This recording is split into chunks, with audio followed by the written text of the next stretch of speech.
rocking you to sleep. So you can just get really cozy.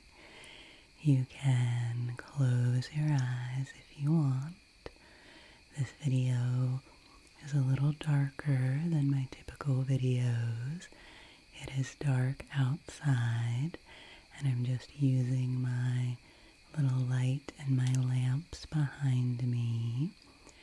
And I have decided to keep my window open so that you can hear the nice late summer outdoor sounds of the crickets. And I actually heard an owl a little while ago. I don't know if we'll hear one again, but I thought the season was kind of over for that. Usually I hear them in the spring and earlier in the summer, so who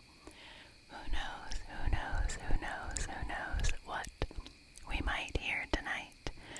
And I think this will probably be mostly soft-spoken, but I'll probably do some whispering here and there. I have removed my mic cover because a lot of you said that you liked my videos better without the mic cover when I asked in a recent video, so I am experimenting with trying that again. I will probably still use my mic cover in some videos, but I'm just experimenting with doing some without to see what happens. So this is just going to be a lot of rambling. I might do a little bit of hand sounds and things like that as the mood strikes me. But I just wanted to use my voice and the outside sounds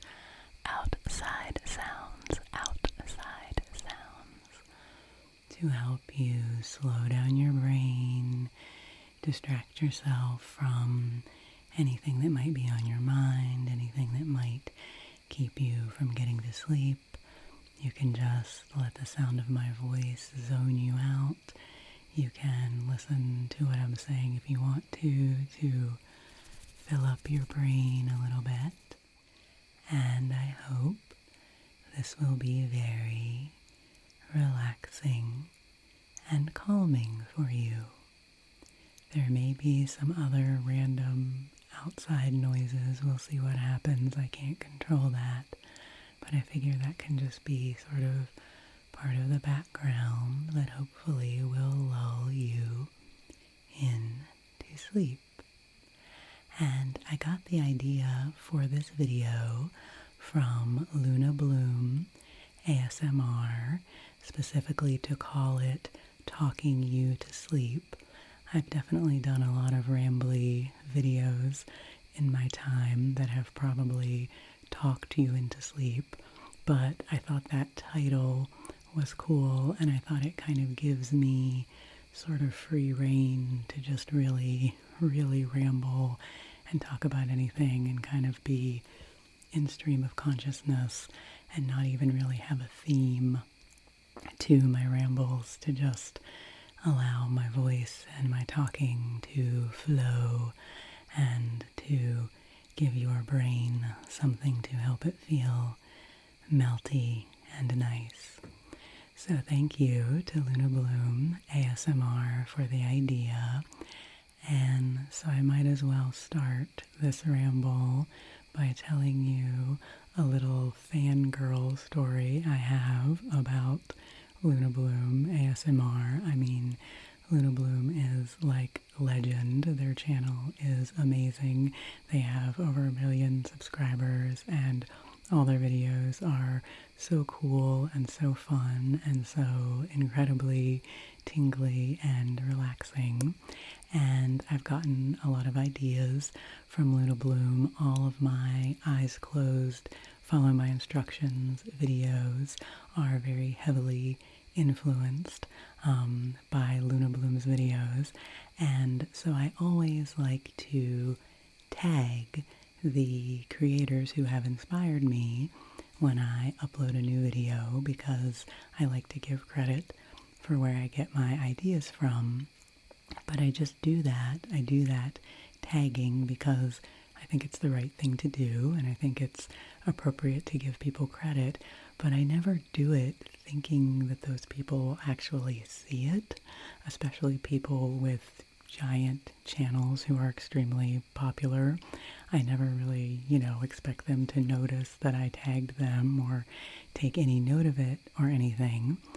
But apparently, at some point, either because of that or for some other miraculous reason, Luna Bloom actually watched one of my videos because I was listening to one of her videos, to a Follow My Instructions, Eyes Closed video. And in that video, she was like, oh, okay, now I'm going to do this trigger that I do, this game, I think is the way that they said it, that I got from a Quiet Comfort ASMR video. And I was like, what? Oh my gosh, Luna Bloom just said my name. Luna Bloom just said my name. And oh my gosh, I was freaking out, and it gave me such tingles to hear them say my name. I was like, ooh. And so I was like, oh my gosh, they knew who I am. And it was just that feeling when, like, the super cool, popular kid in school that you would never think would notice you all of a sudden somehow knows who you are and says your name. So anyway, she said, I'm going to do the writing trigger, which I got from a Quiet Comfort ASMR video, and they got it from an ASMR Eliza video, which is where I got it, and I had given Eliza credit in that video, and then Luna Bloom went right along and did the trigger and, went on with the rest of the video. But I was just completely like, whoa, that totally made my day, made me feel so amazing as a creator that she had actually watched one of my videos, and not only that, had actually taken something from it that she thought would be useful in one of her videos. And so anyway, that was just a miraculous moment for me, an epitome of my ASMR creative career up until this point, to have Luna Bloom ASMR mention my name. So if somehow lightning might strike twice and Luna Bloom, you are listening, watching this video somehow, thank you again for taking a moment to mention to me. It meant a lot to me. My wrist keeps cracking, so I'm going to try to stop moving it in that way. But it just totally thrilled me to know that I could give you, Luna, even a little tiny bit of ASMR entertainment, and so I thank you for that. So anyway, that's my little fan moment where I was just like, oh my gosh, Luna Bloom mentioned me in a video. So that was something I just wanted to mention and give them credit for all the inspiration that they have given me, and the many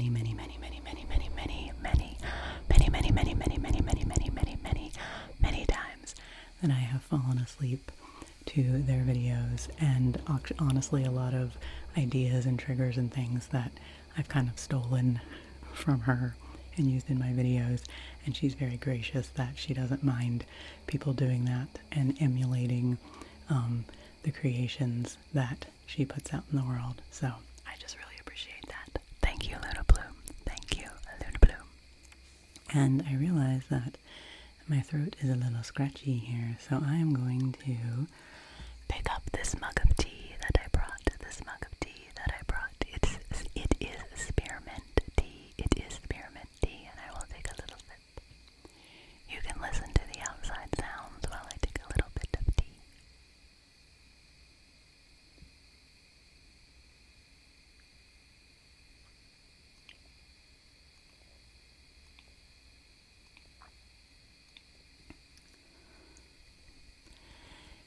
And I wanted to show you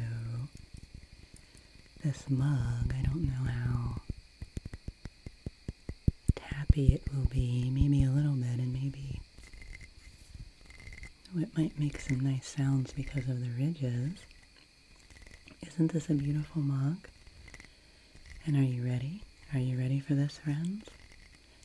I made this mug. I made this mug. Aren't you proud of me? Isn't it beautiful? And you can see it's this lovely speckled color, and then I don't know if you can see here, but the inside is this blue, and then I'll take another drink so you can see the bottom is also this deeper speckly blue.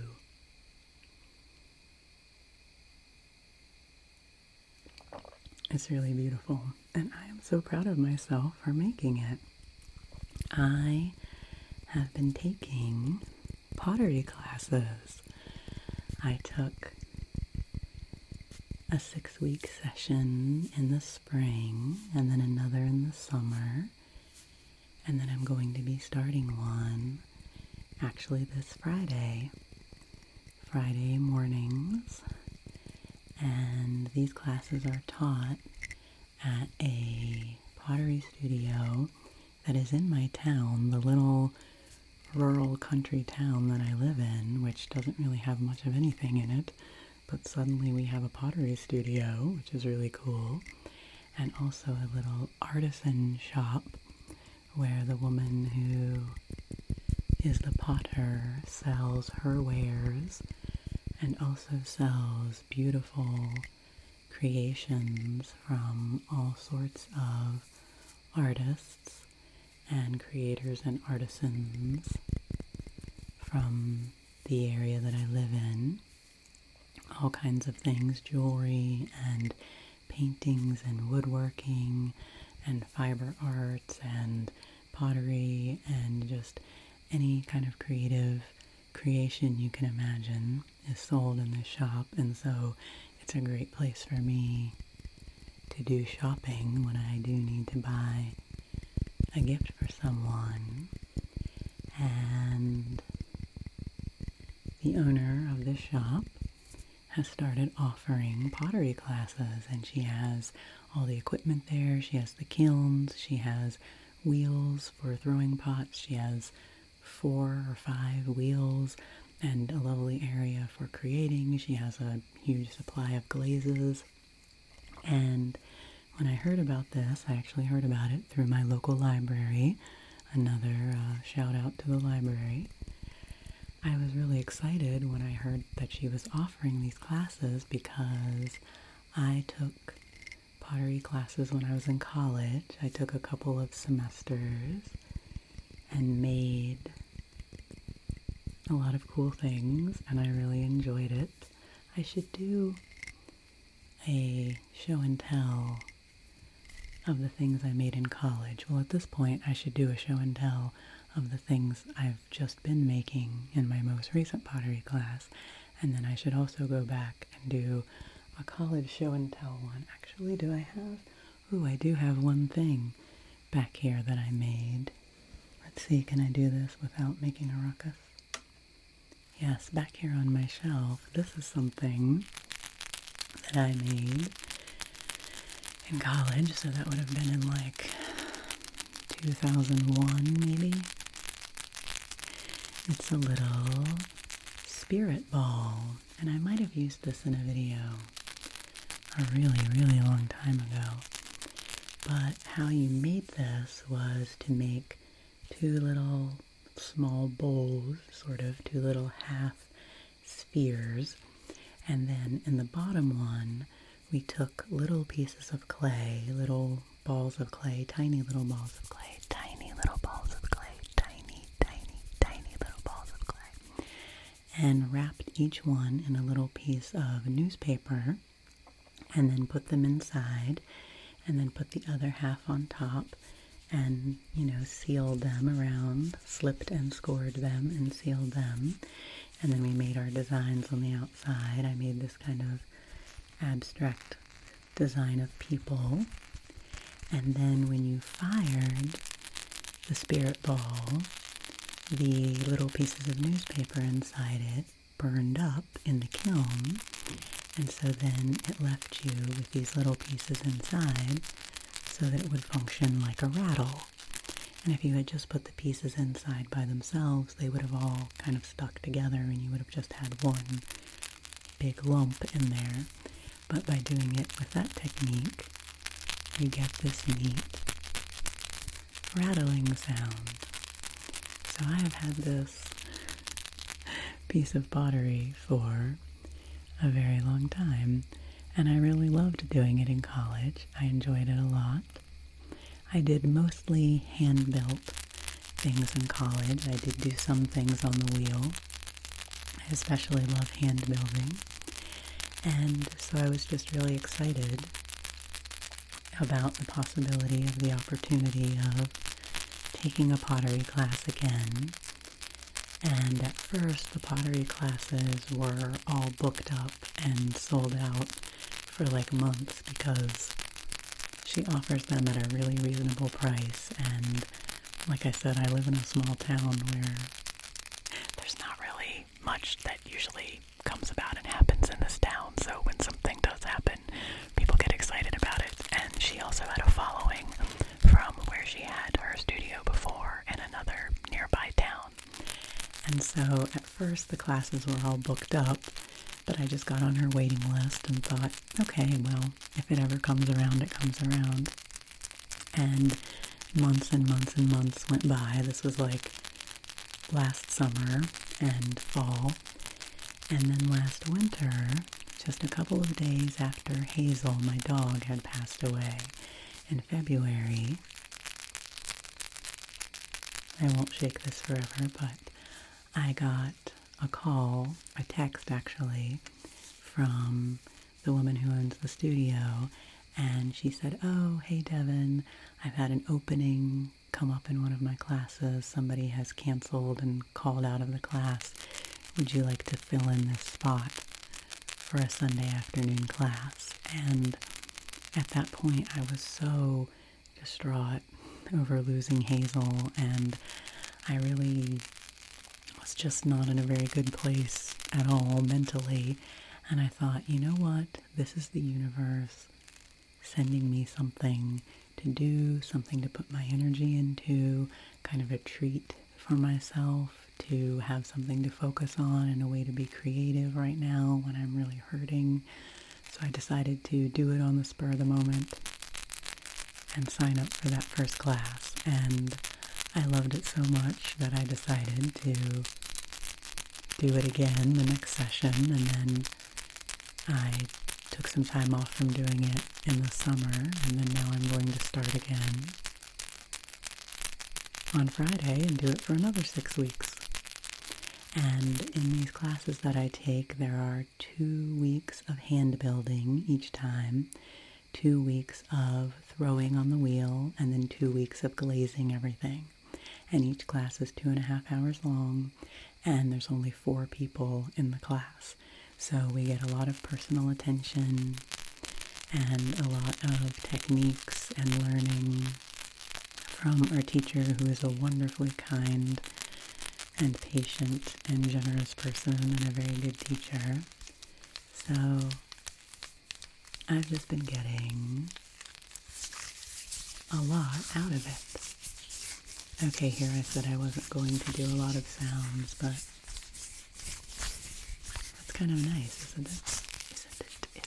Isn't it?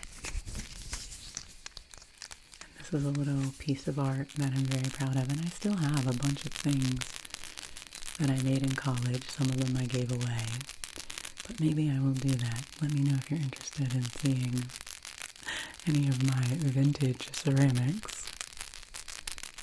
that I made in college back in gosh, I keep saying 20 years ago, but it's almost 25 years ago now, isn't it? So, I will put this back on my shelf. See again, can I do it without making a ruckus? I can, and then I will pick my mug back up and have another sip of tea.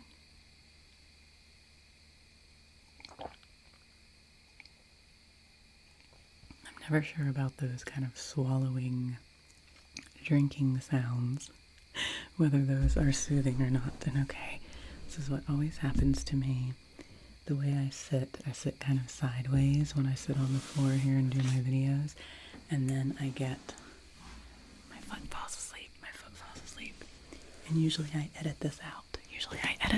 When I have to switch my position, but this is very just cozy, hanging out, just you and me here tonight. And so you get to see some of my behind the scenes secrets that I need to change my position and sit in this kind of weird, hunched over way. Would you believe that I have been doing my channel? I have been doing my channel for almost 4 years. Well, maybe this is the fabric of my pants. I have my pajama pants on. Not gonna lie about that either. I'm being very cozy right now for this. I don't usually film in the evening that much. I usually film during the day, but I wanted to do this with the night sounds, and also with my new puppy, who I'll get to talking about here in a little bit. This is the time when she is settled down for the night and is sleepy. She's downstairs cuddling on the couch with Justin right now, so this is a good time for me to record. And now I've lost my train of thought. I was going to say something before that. Usually I'm pretty good in my videos at like pausing and going off on a tangent and then coming back and keeping track of what I was going to say, but that's okay.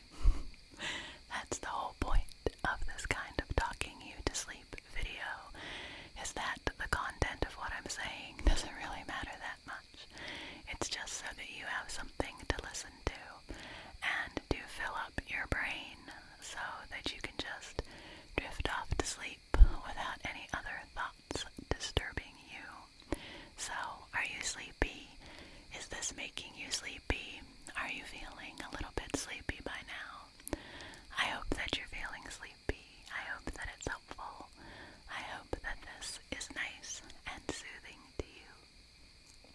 And, I know, I can eventually come back to my train of thought, that I have been doing my channel now for almost 4 years.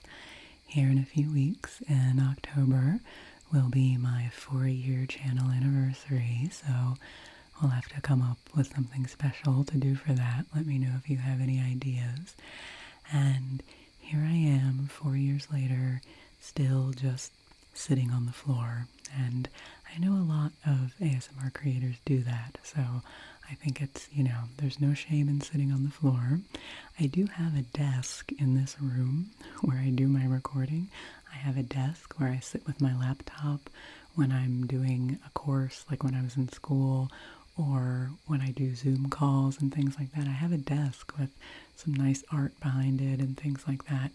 And so I've thought about moving my setup over there and filming some videos actually sitting at the desk, but somehow I've never gotten around to doing that. I'm just so accustomed to this. I'm so used to doing this that it just seems easier to just plop down here on the floor. I have a couple of pillows that I sit on, and it just seems cozy and comfy. And I do actually want to do a video.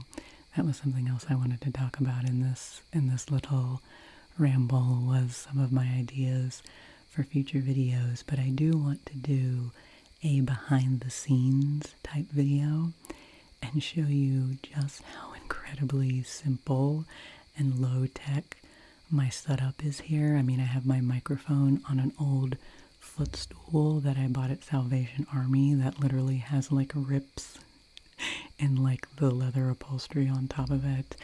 And, I have this one little light that's not even really a professional kind of light. And I have a very cheap tripod, just, to show you really how simple a setup can be if you want to start creating, because I just started with what I had 4 years ago. I didn't even have my Blue Yeti mic then. I just used the microphone on my camera for the first year or so of my channel, and then I did make the investment in the Blue Yeti, which was not very expensive. It was only like $100.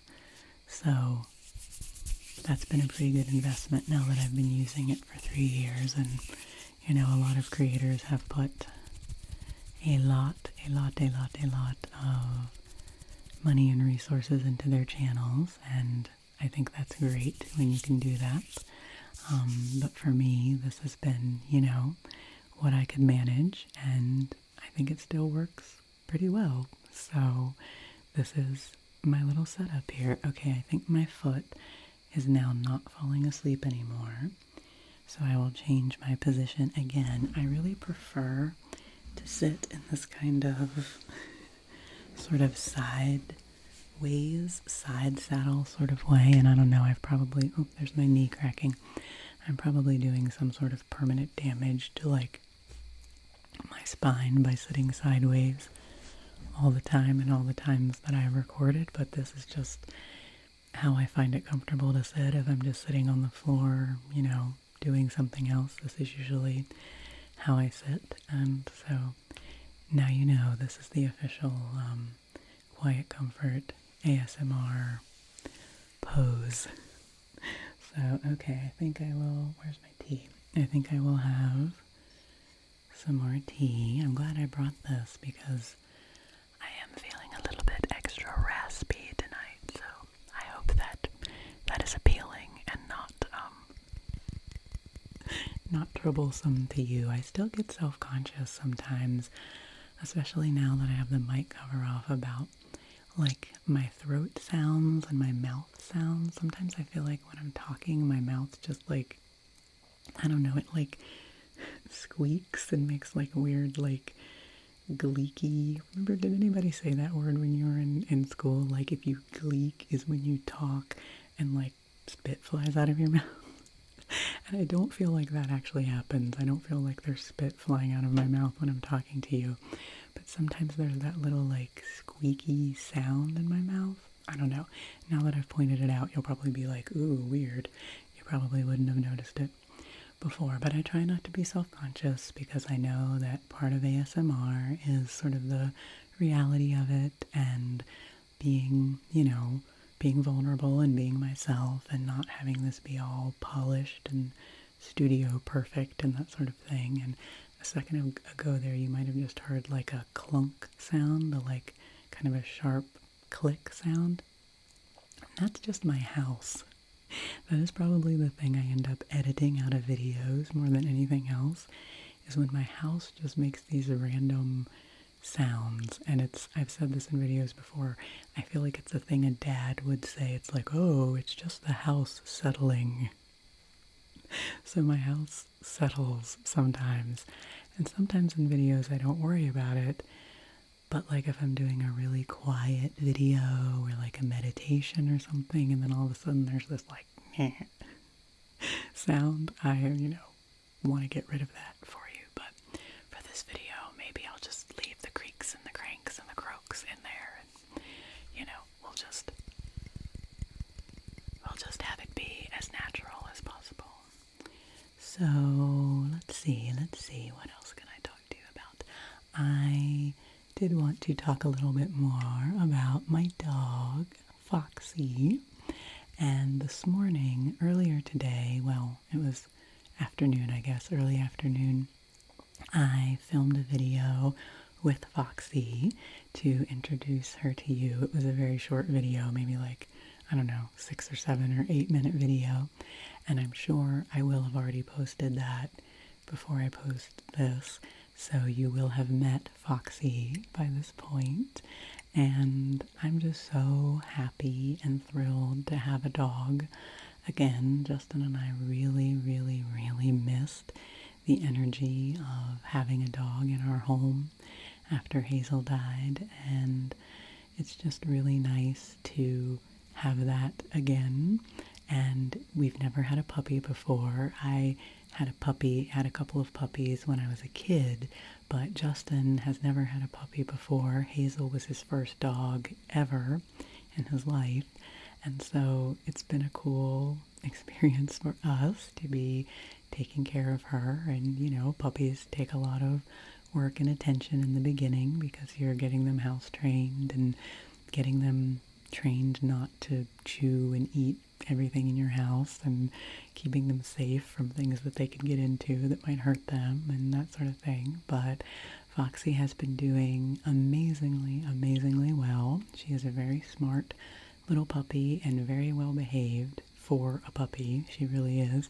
She's been a superstar with house training. I don't even want to say this on film because then, well, I don't believe in jinxing things, so I'm going to say it. But she hasn't had any accidents in the house. She has been like stellar with going outside to do her business, and we obviously take her outside a lot and give her a lot of chances to do that, but she's just been really amazing in that regard. I just kind of thought with a puppy she'd be going everywhere all the time and just might not even have that much awareness and control at all of what she was doing, but she is doing very well. And we've been taking her on a lot of walks. We've been taking her on a lot of adventures. We've already taken her to 2 different dog parks, and she's done really well, and going hiking. And we went with Justin's parents to an antique car cruise-in last weekend where people bring, their antique vintage cars and, line them all up in this field. It was near, it's hosted by a place that's like a food stand, like a hot dog and hamburger and ice cream stand, and then they have this car show next to it, and so there were tons of people there, and everyone was loving her and meeting her, and she just does really great with people and with other dogs, and she's doing really well with our cat. When I came up here to film this, Justin was actually on the couch, and both Foxy and our cat Yurichi were both laying peacefully, snoozing on the couch. So obviously when Foxy is at her most energetic, then that's when they might have more of a tendency to clash, but we're just, letting them spend time with each other, supervised and in small doses at first. And Yurichi's a very dog-savvy cat, and I think she really likes having an animal with her in the house again. I think she actually really has missed Hazel because she and Hazel had gotten to be really good pals, and I think she's missed that. I think she's kind of been lonely being the only other pet in the house. We do have a fish, but being the only other mammal in the house. So she's doing really great, and I forgot to say this in the video that I made before. I did say that Foxy was her shelter name, and we really liked that, so we kept it. We kept Foxy as her name, but we decided her formal name is Foxglove, like the flower. So she is Foxglove, aka Foxy, and of course she's also got a bunch more nicknames and things already as well, as all pets do. And I think I said this in the video that we think she is a lab mix, a Labrador Retriever mix, but she's got those pointy ears, and labs don't typically have pointy ears, so she's got something else in her that is giving her those pointy ears. So I think I said that they think that maybe her daddy dog was a husky, or was part husky. Could also be shepherd, German shepherd, or some other kind of shepherd. We will probably do the DNA breed test on her at some point. We did that for Hazel, and actually ended up with something we had wanted to do for years and just kept putting it off and never did it, and ended up doing it just a few months before she died, and we were so glad that we did it because it was really fun to know, more precisely what her breed makeup was, since she was quite a mix and she was quite a mutt. She had some American Bulldog in her. We knew she had Australian Cattle Dog and Pit Bull, but we didn't know about the Bulldog, and that helped to explain, I think, some of her really grounded, calm energy that she had because cattle dogs are typically more hyper, not really hyper, but just energetic. And she was very, very not really that energetic. She was a very, very calm and laid back dog. And Foxy is very energetic, but she's not as hyper as some puppies I have known. And she doesn't really bark that much, which is kind of nice. She's not like a constant yippy barker like some puppies are. And that maybe if there is husky in her, she does kind of like howl a little bit, which I guess is something that huskies do. Not very often, but she does it a little bit. She actually doesn't really whine or cry at all at night even. She just settles right down and goes to sleep. So she's pretty amazing. But Justin was looking up about Labrador Husky mixes. And you know how there's all the silly names that they call, you know, mixed dogs, like Labradoodles and, you know, all the things where they combine the two names. Well, apparently one of the names for a Husky Labrador mix is a Huskador. And we both thought that that is like the silliest word, and so we've been calling her Foxy the Huskador. I've been calling her Husky Huskadoro, like Pinky Tuscadero from Happy Days.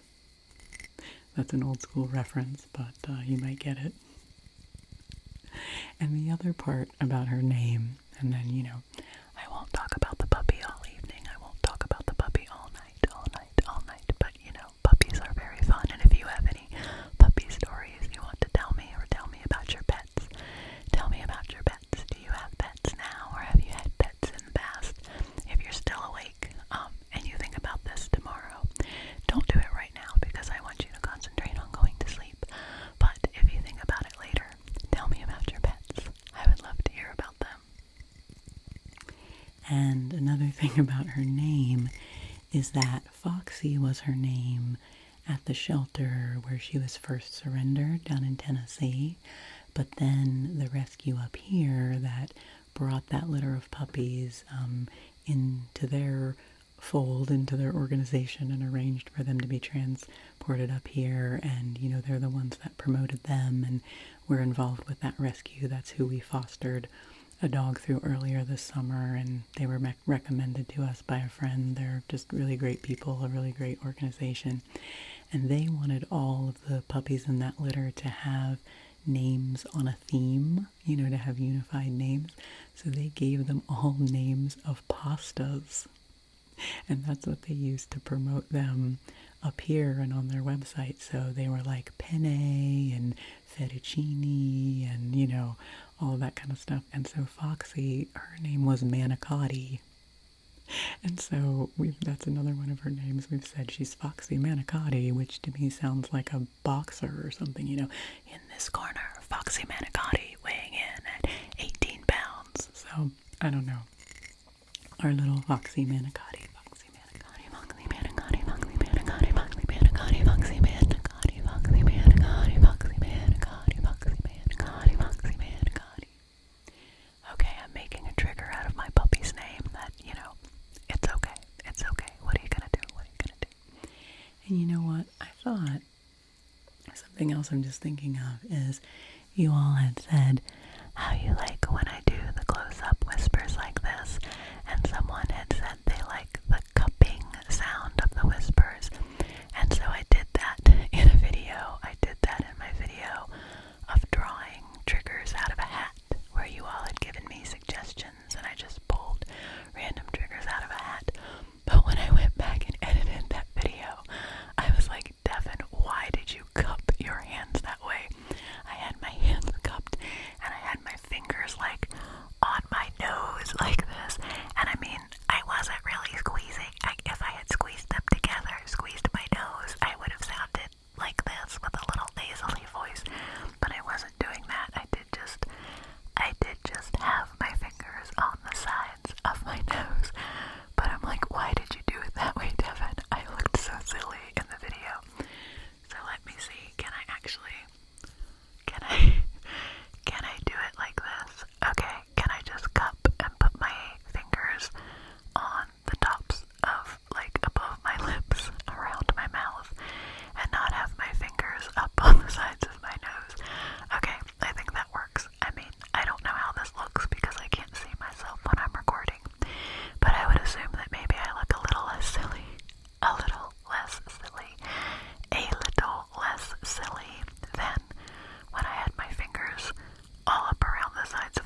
this is really fun. I like doing a video like this where I'm just being really, really, really random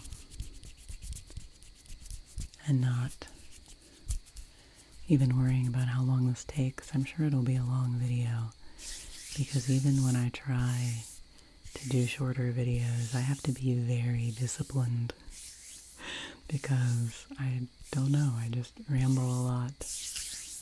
I go into a lot of detail, I take my time.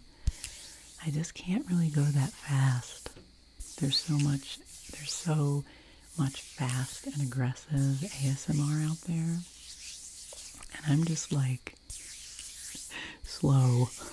I'm like slothful ASMR, which I think is fine. Maybe that's my little niche. And you know, that's kind of the nice thing about doing these some little random hand movements. If your eyes still happen to be open, you can see them. Make some shadows here with my light.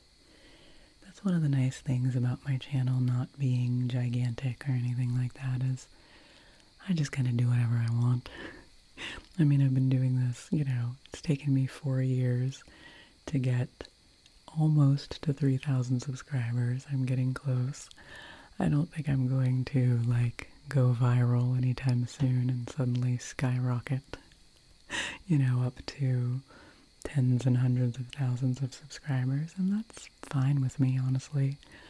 I really like this little community, this little group that we have. I mean, if for some reason that ever happens, if, it would so happen that I would suddenly garner a much larger audience, I would be grateful for that, of course, but I'm happy. I'm happy with where we are. I'm happy with creating for you. I mean, I've been doing this for almost 4 years, and I kind of probably wouldn't have thought in the beginning that I could keep this up for this long, to keep up the ideas and to stay steady with it. And I mean, through a lot of things, through a lot of the, stuff I went through a couple years ago, through Justin's manic episode and his recovery from that, and my own mental health stuff, and a lot of things that have happened where I've had to shed a lot of other things in my life, but I have kept doing this channel. I have kept doing videos. I've taken little breaks here and there, but I'm really proud of myself that it's something that I have done so long and so consistently. And so actually, I probably should have talked about this earlier in the video if I actually wanted to get your opinion on it, because hopefully you're asleep by now or getting close to falling asleep. But in case you listen to this in segments, or in case you're not falling asleep, or in case you're just listening to this randomly during the day because that's when you want to listen to it, I will go ahead and ask your opinion. And you know what? I'm going to have to move my position again. Here we go. Again, my foot falling asleep. Hopefully I'm not doing any permanent nerve damage to my body by sitting in these weird positions. But I've been thinking about starting a second channel and calling it something like Embodiment with Devan. Oh, I think the neighbor's dogs are barking, so if you hear them, that's okay. But I've been thinking of starting a second channel because you may have noticed that recently I've been doing more embodiment practice videos. That is something that I really enjoy doing. I've learned how to do those practices in my wellness coach training, and then in the embodiment training that I did this last fall in the technique of focalizing. And it's something that I have wanted to see. Here I am rolling my eyes at myself. I shouldn't do that, but I have wanted to eventually start coaching and using those techniques with people one-on-one to help people with their stress and to help people on their healing journeys, to help them have tools to help themselves. I think that's what is really important. I think that's what all that kind of coaching and practitioner work is really all about. When it's really effective, it's about giving people tools that they can use to support themselves. And so maybe eventually I will start doing one-on-one coaching or teaching courses or something like that. But in the meantime, I really love sharing these practices with you. And I feel like it's something that not a lot of people are doing on YouTube. I see a lot of embodiment practices and things like that on Instagram. I'm not really on Instagram anymore. I basically gave up Instagram and haven't gone on there in quite a few months because social media is so hard on my nervous system. It really is. So YouTube is basically the only social media that I go on because I feel like it's kind of in a different category than like Instagram and Facebook. I don't have a Facebook. I have not been on Facebook in like 15 years or something like that. But I feel like there's more talk about embodiment and somatic practices and body-based meditations and things like that. There are some people doing that on Instagram, but I just don't really see it on YouTube that much. So I feel like that's an opportunity, something that I could provide for people that would be useful to people. And I just wonder if it really fits well on my ASMR channel or if it should be its own channel. Because, I mean, I think it is ASMR. I think just about anything that's done in an ASMR style can be ASMR. But I also think that these kind of practices are their own thing. They're separate from kind of like the genre of ASMR. And so I think they could have their own channel. And so let me know, first of all, if you have enjoyed those embodiment practice videos I've been doing. I did a 10-minute one a little while ago I called it ASMR for overthinking. And then I've done, one for self-acceptance and for getting out of your head. They're all basically exercises in coming into your body and kind of experiencing the sensations in your body.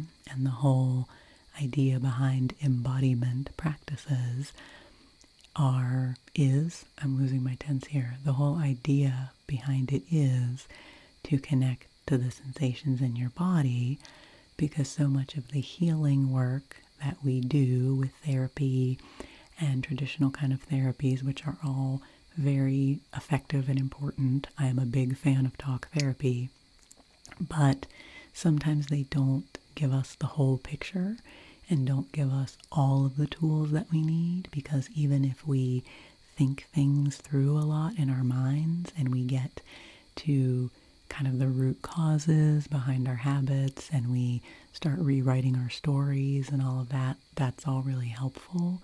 But that's still all cognitive. That's all in the brain. And sometimes there's still a lot of tension and a lot of trauma and a lot of hurt and a lot of just emotions and feelings that live in our bodies. And you can't really get to those through the thinking mind. And so these kind of embodiment practices are designed to help us tap into that body wisdom and that body strength and that body awareness, and help us to heal and to grow in a different way. And so I don't know if that's the best explanation of embodiment, but that's how I understand it. And it's something that I've become really passionate about because, especially after healing and working through all the things that happened with Justin and his mental health crisis, I have done a lot of therapy around all that, which has really been helpful for me. But I kind of came to realize that I also just had a lot of stuff trapped in my nervous system, a lot of stuff trapped in my body that I needed to access and I needed to figure out how to work with. And so the trainings that I've done in embodiment practices, also sometimes called somatic practices, there's a lot of different names for it, they've really been helpful to me. And I like to use the term embodiment because I think it's probably the most clear term because it's about getting into the body.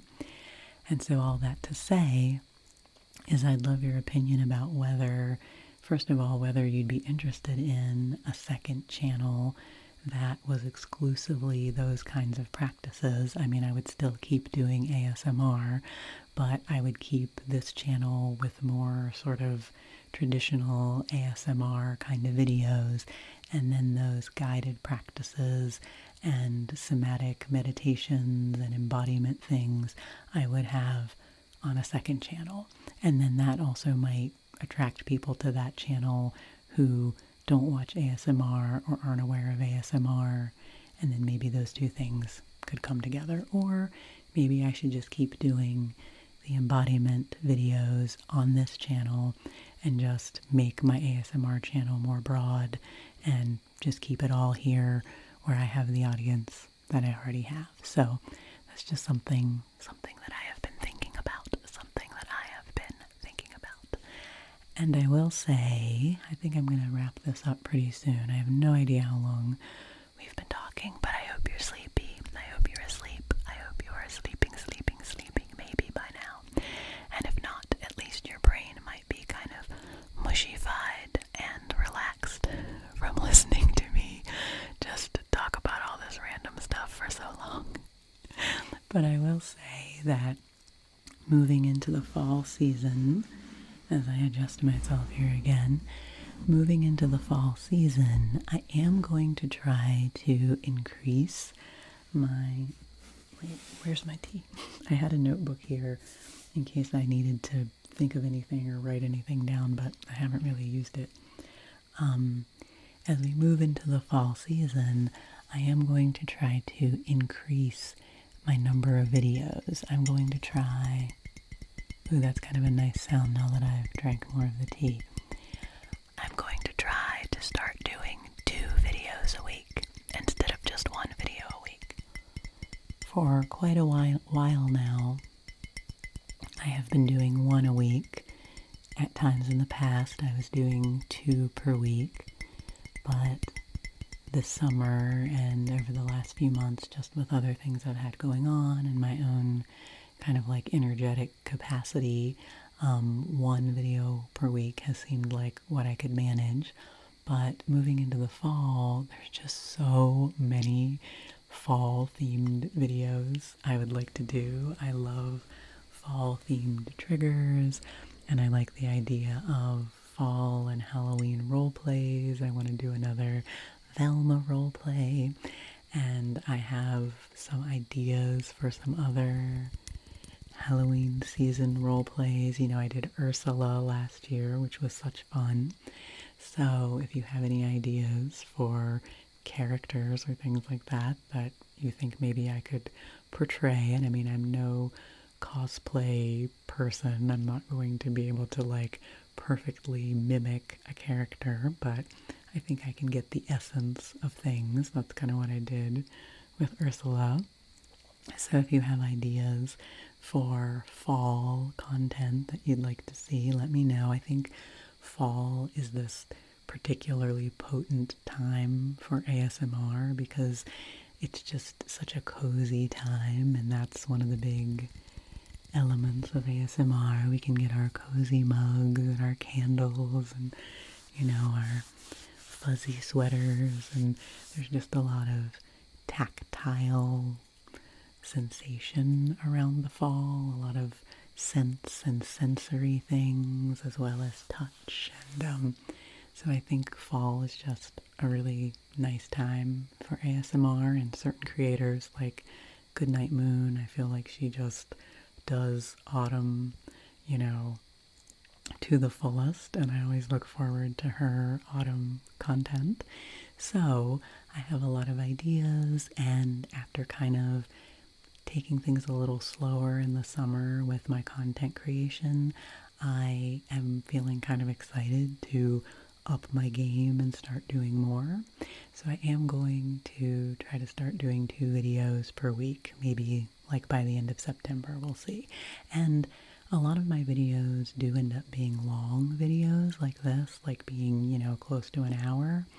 And lately I've been doing some shorter ones just because when I was recording videos ahead of time to make sure that I would have content when I was in puppy mode and I knew I might not have time and space to record, I did some shorter ones because that was easier to kind of do ahead of time and do more than one at a time.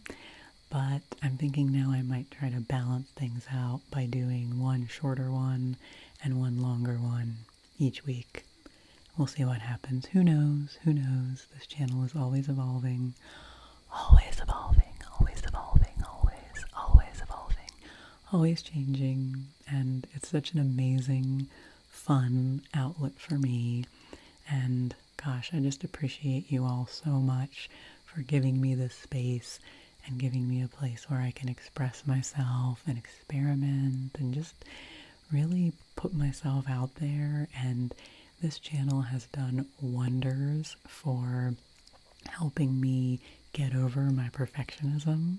I used to be such an incredibly strict perfectionist, and I still struggle with it sometimes, but recording videos here and just being myself and being okay with the fact that, my setup isn't the most, state of the art, and that sometimes there's weird sounds and sometimes I have to edit things out and things aren't perfect. It's really helped me to just show up here and be myself and share myself with you. And that's just such a cool opportunity and something that I'm really grateful for. So now I'm going to drink some more tea.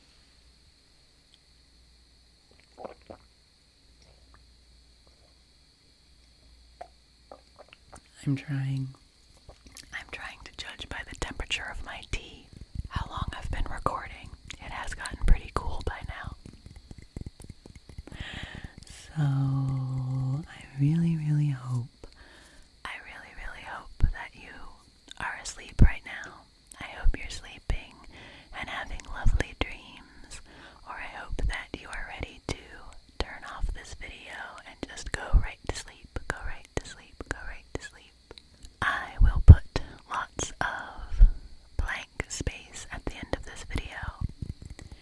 With videos I intend for sleep, I like to do that. I like to put some blank black space at the end so that gives you plenty of time to kind of stir enough to turn off the video and not get blasted out with an ad. Now that creators can no longer control whether there are ads at the end of videos or not, YouTube has taken that away. At least I can still make sure there are no ads in the middle of the video, which would be terrible for ASMR if they ever take that away. But I can't keep there from being ads at the end of the video, but I can give a nice big buffer of space at the end.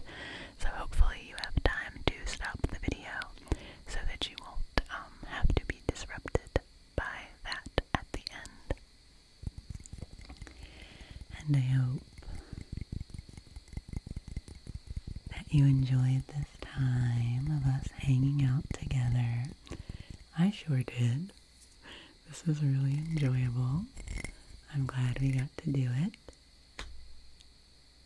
I really like the outdoor sounds.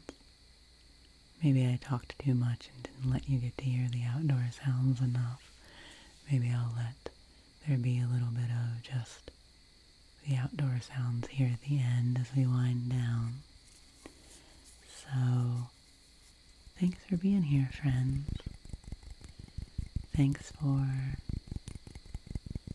being a part of this little creative endeavor of mine, and please keep letting me know what you'd like to see here, because that's what it's all about, is me helping you feel a little more calm, a little more rested, and us having this nice space together where we can be cozy and have a little time of peace and a little bit of soothing for our nervous system.